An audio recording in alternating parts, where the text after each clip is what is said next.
Hi friends, రేపటి ఎపిసోడ్లో ఏం జరుగుతుందో ఈరోజు తెలుసుకుందాం. వదిన, మీ చేత్తో టీ తాక్క చాలా రోజులు అవుతుంది వదిన, మీ చేత్తో టీ వరా తాగుతాను అనుకుంటూ ఇక లహరి అడుగుతుంది. వదిన ప్లీజ్ వదిన, కాదనకండి, అందులో ఏమైంది, పెట్టుకొస్తాను, కిచెన్ ఎక్కడుంది అనుకుంటూ ఇక శరణ్య కిచెన్లోకి వెళ్తుంది. ఇక అప్పుడే సంతోష్ కూడా మందు పట్టుకొని వస్తాడు. ఏవండి, ఏంటండి ఇలా వచ్చారు, ఏంటే, ఏది నీ ఆస్తి పేపర్లు ఏవండి, ఆ విషయం కోసం తర్వాతకి మాట్లాడుకుందాం, ముందు మీరు పడుకోండి. ఏంటి నాకు చెప్తున్నావేంటి, ఏవండి ప్లీజ్ అండి, నన్ను అర్థం చేసుకోండి, మా వదిన మా ఇంటికి వచ్చింది. హో వచ్చిందా, అయితే మీ వదిననే అడుగుతాను అనుకుంటూ ఇక వెంటనే సంతోష్ శరణ్య దగ్గరికి వెళ్తుంది. ఇక అప్పుడే తన లహరి వల్ల అత్తయ్య ఇక వెంటనే సంతోష్ దగ్గరికి వెళ్ళి రే రారా అనుకుంటూ ఇక వెంటనే తను సంతోష్ని తీసుకొని వెళ్ళి ఒక రూమ్లోని కూర్చోబెడుతూ ఉంటుంది.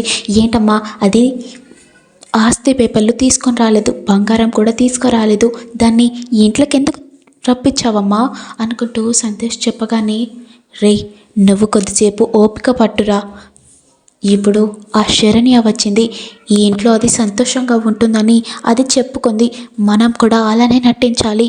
ఇప్పుడు దాన్ని టార్చర్ పెట్టామనుకో, తన దగ్గర ఉన్న ఆస్తులు ఏమి రావు అనుకుంటూ ఇక తను చెప్పగానే ఇక సంతోష్ కూడా సైలెంట్గా ఉంటాడు. లహరి, లహరి ఇదిగో నువ్వు అడిగినట్టు టీ పెట్టుకొని వచ్చాను, తాగు.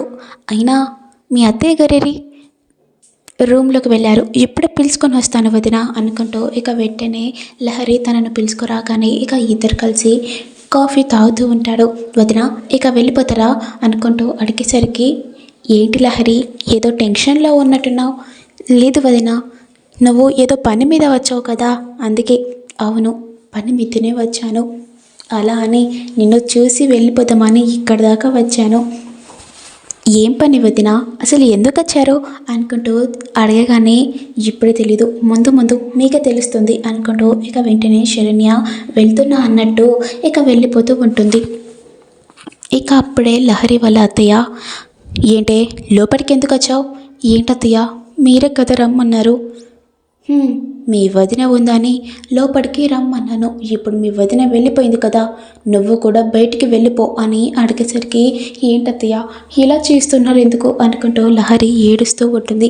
ఏంటే ఆస్తి పేపర్లు తెలియదు, బంగారం తెలియదు, ఇక నా ఇంట్లో ఎందుకుంటావే అనుకుంటూ ఇక మళ్ళీ లహరిని బయటికి గెంటేస్తుంది. ఇక లహరి కూడా చాలా ఏడుస్తూ ఉంటుంది. ఇక శరణ్య వినోద్ దగ్గరికి వెళ్తుంది కదా, వినోద్ ఇప్పుడు నువ్వు ఇంటికి రావాలి, అంతేకాదు కేసు కూడా పోలీసులతో రావాలి.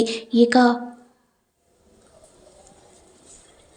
ఆ సౌమ్య నా భార్య అని అందరి ముందు చెప్పాలి, నువ్వు అలా చెప్తే మీ అమ్మ కూడా సేఫ్ ఉంటుంది.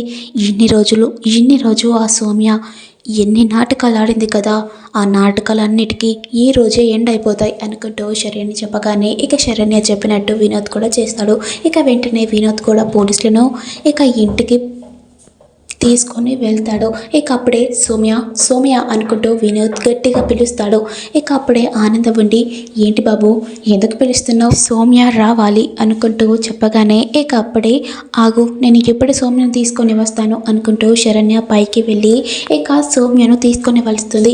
ఏంటి ఏంటి శరణ్య ఎందుకు వచ్చావు, కిందికి వస్తే తెలుస్తుందిలే, ఏంటి నేను రాను అనుకుంటూ చెప్పగానే, రావా డ్రా అని సీరియస్గా అడిగేసరికి, నాకు తెలుసు నువ్వు ఏదో కుట్ర పెట్టుకొని చేస్తున్నావని నాకు తెలుసు, నాకు అర్థమైపోయింది అనుకుంటూ సౌమ్య చెప్పగానే ఇక వెంటనే శరణ్య సౌమ్య జుట్టు పట్టుకొని రావే అనుకుంటూ ఇక వెంటనే సౌమ్య జుట్టు పట్టుకొని ఇక బయటికి వస్తుంది. ఇక అందరి ముందట, సౌమ్య రా సౌమ్య నిన్నెందుకు పిలుస్తున్నారు అనుకుంటూ మళ్ళీ మంచిగా పిలుచుకుంటూ ఇక వెంటనే సౌమ్యను హాల్కి తీసుకొని వస్తుంది శరణ్య. ఏంటి వీళ్ళందరూ ఎవరు, ఎందుకు నన్ను పిలుస్తున్నారు అనుకుంటూ సౌమ్య చెప్పగానే, ఏంటి సౌమ్య ఇంకా నాటకం ఆడుతున్నావేంటి, అయినా మన ఇద్దరికి పెళ్ళి అయిపోయింది కదా, నా దగ్గర డబ్బు లేదని ఇంకో మగవాళ్ళని మోసపడి ఇలా చేస్తున్నావా, ఇలా చేయడానికి సిగ్గుగా లేదా సౌమ్య అని అడిగేసరికి సౌమ్య చాలా షాక్గా చూస్తుంది. ఏ వినోద్ ఏం మాట్లాడుతున్నావు, నీకు నాకు పెళ్ళేంటి, అయినా నువ్వు ఎవరో కూడా నాకు తెలీదు సార్, నాకు తెలియదు సార్, ఇతను ఎవరో కూడా నాకు తెలీదు అనుకుంటూ ఇక సౌమ్య చెప్పగానే, నిజంగా తెలీదా, అవును తెలీదు, ఎక్కడ చూడలేదు, మరి నా పేరు వినోద్ అని నీకెలా తెలుసు అని అడిగేసరికి ఇక ఒకటేసరిగా సౌమ్య మాత్రం చాలా టెన్షన్ పడుతూ ఉంటుంది. సార్, నాకు పెళ్ళి అయ్యింది, మా ఇద్దరికి పెళ్ళి అయ్యింది. నా దగ్గర డబ్బు ఉన్నప్పుడు వచ్చింది, ఇప్పుడు నా దగ్గర డబ్బు లేదని నన్ను విడిచిపెట్టి పరాయి మొగుడు దగ్గరికి వెళ్తుంది. తినని జైల్లో వెయ్యండి అనుకుంటూ వినోద్ చెప్పగానే ఇక పోలీసులు కూడా తన చేయి పట్టుకొని రా, అంతేకాదు సార్, తిన బండారం బయట పెట్టితే మా అమ్మను చంపుతా అని బ్లాక్మెయిల్ కూడా చేసింది.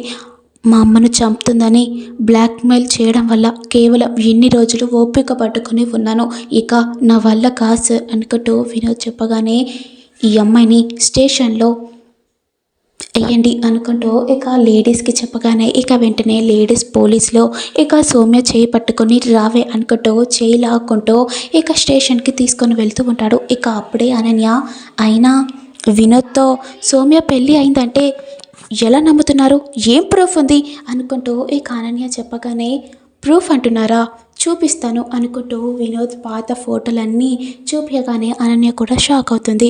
అయ్యో, ఇప్పుడు నిన్ను ఎవరు కాపాడతారో ఏమో అనుకుంటూ అనన్య కూడా మనసులో అనుకుంటుంది. అయినా ఏం కాదు, ఎన్ని ప్రాబ్లంలు వచ్చినా నిన్ను సేవ్ చేస్తాను సౌమ్య అనుకుంటూ ఇక సౌమ్యకి చెప్తుంది. ఇక సౌమ్య కూడా రిలాక్స్ అవుతుంది. వీడేంటి ఆ శరణ్యని ఆట ఆడిపిద్దామంటే ఇప్పుడు కరెక్ట్ టైంలో నన్ను వీడు ఇలా చేశాడేంటి, ఇదంతా చేసింది ఆ శరణ్యనే అనుకుంటూ సౌమ్య మనసులో అనుకుంటుంది.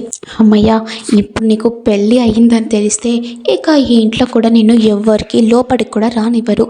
ఎందుకంటే ఎన్ని రోజులు నువ్వు బ్యాచులర్ అని, ఒంటరి ఆడపిల్లవని కేవలం ఈ ఇంట్లో ఉండడానికి ఒప్పుకున్నారే తప్ప నీకు పెళ్ళయి మొగుని ఈడ్చిపెట్టి ఇప్పుడు ఇలా వచ్చావంటే ఈ ఇంట్లోకి ఎవ్వరూ రానియ్యరు అనుకుంటూ శరణ్య చాలా సంతోషపడుతూ ఉంటుంది.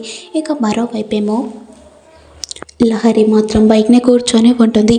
ఇక తనకు ఆకలిగా అవుతుంది. అత్తయ్య, నాకు చాలా ఆకలిగా ఉంది అత్తయ్య, తలుపు తీయండి అనుకుంటూ చెప్పగానే ఏంటే, ఎందుకు పిలుస్తున్నావు, ఎందుకు డిస్టర్బ్ చేస్తున్నావు, మీ అవ్వగారింటికి వెళ్ళిపో అనుకుంటూ అడిగేసరికి అత్తయ్య ప్లీజ్ అత్తయ్య, నన్ను అర్థం చేసుకోండి, నేను ఉత్తి మనిషిని కూడా కాదు, నా కడుపులో బాబు కూడా ఉన్నాడు, నన్ను కాకుండా నా కడుపులో ఉన్న వాడిని చూసైనా నా మొహం చూసైనా లోపలికి పిలవండి అత్తయ్య, నాకు ఆకలిగా ఉంది, లేదంటే నాకు ఇక్కడనే ఇవ్వండి, నేను తినేసి ఇక్కడనే ఉంటాను. ఏంటే, ఎందుకు మమ్మల్ని ఇలా రెచ్చగొడుతున్నావు, మీ అమ్మ దగ్గరికి వెళ్ళమని చెప్పాను కదా, అయినా ఎన్నిగానం అంటుంటే కూడా నీకు సిగ్గు అనిపించట్లేదా అనుకుంటూ తిడుతూ ఉండగా ఇక లహరి మాత్రం చాలా ఏడుస్తూ ఉంటుంది.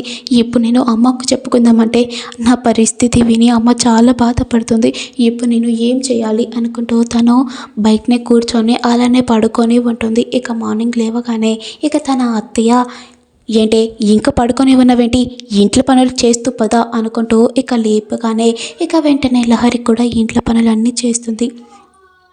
అత్తయ్య, నాకు చాలా ఆకలిగా ఉంది అత్తయ్య అని అడుగుతూ ఉంటుంటే కూడా తనకు ఏం పెట్టకుండా ఇక తను మాత్రమే తింటూ ఉంటుంది.